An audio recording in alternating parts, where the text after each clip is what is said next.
परम पूज्य गुरुदेव और वंदनीय माता जी की चरणों में कोटि कोटि प्रणाम। आप सभी को प्रणाम।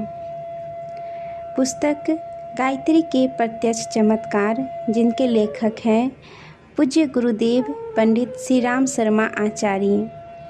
आज हम सभी इसमें सुनेंगे गायत्री उपासना से ब्रह्म वर्चस्व की प्राप्ति। एक समय की बात है, पृथ्वी पर घोर दुष्काल पड़ा। अनावृष्टि के कारण सब ओर सूखा दिखाई पड़ने लगा। बड़े बड़े सरोवर भी सूख गए। पशु पंछी सभी जल के लिए भटकने लगे। घरों में मनुष्यों की लाशें सड़ने लगी।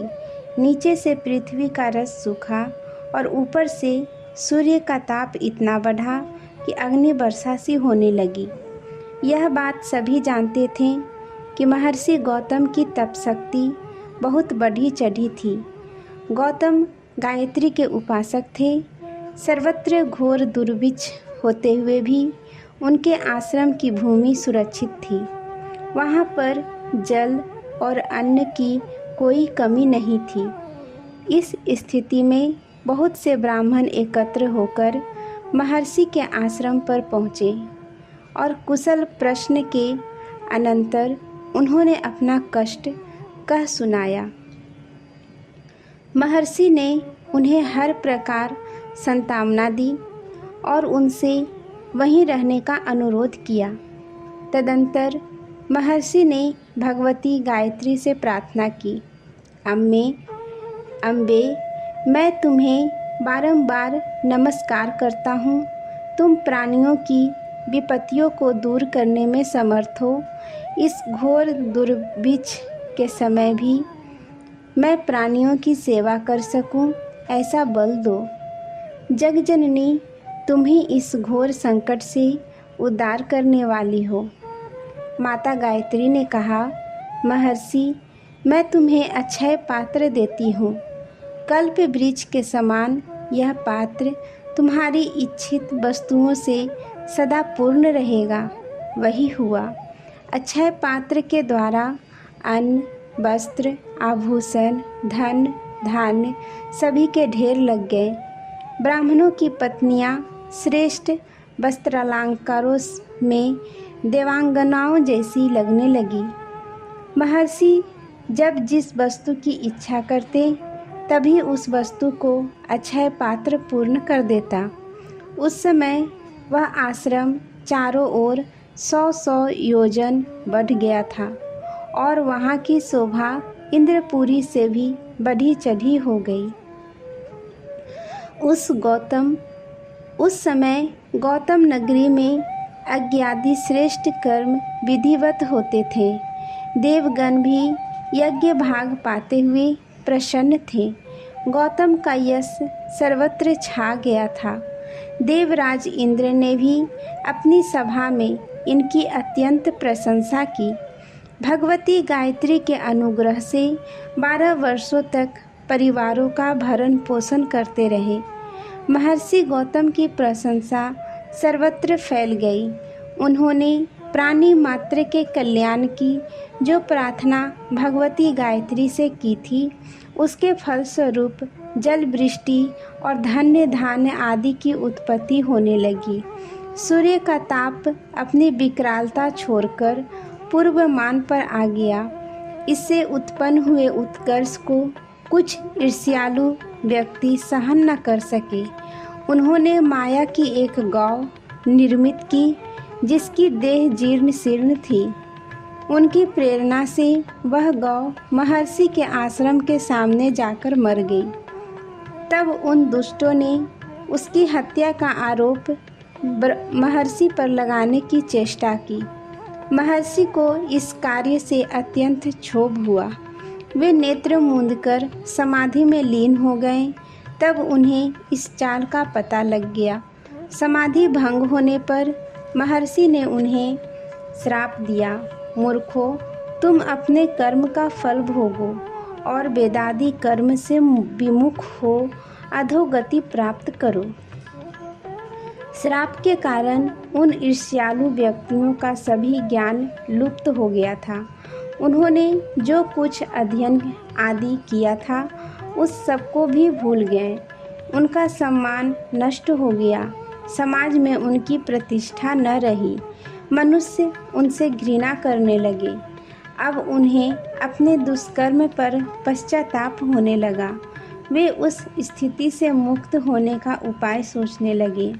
जब कोई युक्ति न सूझी तब वे झिझकते हुए सिर झुकाए महर्षि के आश्रम पहुँचे और उनके चरण पकड़कर क्षमा याचना करने लगे। उन्होंने कहा, महर्षि, हमसे भीषण अपराध हो गया, परंतु आप उदार मन वाले हैं, हमारे दुष्कर्म को क्षमा कर दीजिए। हे ऋषि श्रेष्ठ, हम पर प्रसन्न हो जाइए, हमारे अपराध को भूल जाइए। उनका रुदन सुनकर गौतम का हृदय करुणा से भर उठा। वे बोले, उपासना से तुम्हारा कल्याण संभव है, अतः एकाग्र मन से उन्हीं का जाप करो। उन्हें विदा करने के पश्चात महर्षि ने सोचा, इन बेचारों का कोई दोष नहीं था, यह सब प्रारब्ध का ही खेल है, भगवती गायत्री इनका कल्याण करे। यह कहकर वे पुनः भगवती की उपासना करने लग गए। भक्ति विभोर गौतम को पुनः भगवती के दर्शन हुए तथा उन्होंने माता की स्तुति की और निवेदन किया कि हे अम्बे, संसार में पुनः समृद्धि छा गई है, सभी प्राणी आपकी कृपा से सुखी हैं, सर्वत्र संपत्ति और महान ऐश्वर्य की ही दृष्टिगोचर हो रहा है। सभी प्राणी अपने घरों को जा चुके हैं, अब आपका यह अक्षय पात्र मेरे किस काम आवेगा। माता ने गौतम के सिर पर स्नेहपूर्वक हाथ फेरा और बोली, गौतम, मेरी दी हुई भक्ति सदा तुम्हारे पास रहे। गौतम बोले, मातेश्वरी, तुम्हारी यह सिद्धि अब मैं अपने पास रखने का इच्छुक नहीं हूँ। अब लोग अपने व्यक्तिगत स्वार्थों की पूर्ति में इसका उपयोग करना चाहते हैं। इससे मेरी लोक मंगल की साधना में बाधा उत्पन्न होती है। माता ने महर्षि का हृदय भाव समझ लिया और बोली, जैसी तुम्हारी इच्छा होगी वही होगा। ऐसा कहकर मातेश्वरी अंतर्ध्यान हो गई। महर्षि की इच्छानुसार अक्षय पात्र की शक्ति समाप्त हो गई। आश्रम में इंद्रपुरी सी शोभा विराजमान थी। वह अब नितांत नीरव एवं शांत हो गया। अब महर्षि का मन भी शांत था। वे पुनः भगवती की उपासना में लीन हो गए। आश्रम में आगंतुकों की भीड़ अभी भी लगी रहती थी, पर उनमें सांसारिक कामनाओं से ग्रस्त याचक अधिक होते थे। महर्षि उन्हें सांत्वना तो देते, पुरुषार्थ का, प्रायश्चित का मार्ग भी सुझाते, किंतु केवल शारीरिक और भौतिक सुखों के लिए बाहरी शक्ति का अपव्यय उन्होंने बंद कर दिया, जिससे निरर्थक भीड़ छटने लगी। अब जो लोग आया करते थे उनमें आत्म जिज्ञासुओं की संख्या अधिक रहती। महर्षि उन्हें तत्व ज्ञान सिखाते, साधनाएं कराते और उन्हें आत्म कल्याण के राजमार्ग पर चलने की रीति नीति समझाते।